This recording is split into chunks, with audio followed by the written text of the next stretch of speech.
అభిషేక్ బెనర్జీని చంపేయాలనుకున్నారు, నరికేయాలనుకున్నారు, ప్రాణాలు తీసేయాలనుకున్నారు. మా వాడికి రక్షణ కల్పించండి, దేశంలో రక్షణ ఎక్కడుంది? ఇది తాజాగా hospital is not allowing the treatment because they are under threatening. They told us and without informing us they released the medical credit because of foolish patient when he was under treatment.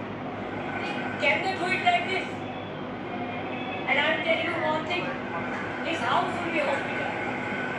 There our family physician will start saline oxygen from today itself, and then other parts of the advice of doctors, and also they will take care. And he is having, ఇది చెప్పుకొచ్చేది ఇప్పుడు దారుణమైనటువంటి పరిస్థితి జరిగిపోయిందని. కాకపోతే ఇటు INDIA భాగస్వామి పక్షాలు కూడా దీన్ని ఖండించినాయి. ఈ ధోరణి కరెక్ట్ కాదన్నటువంటి వాదనని వినిపించినాయి.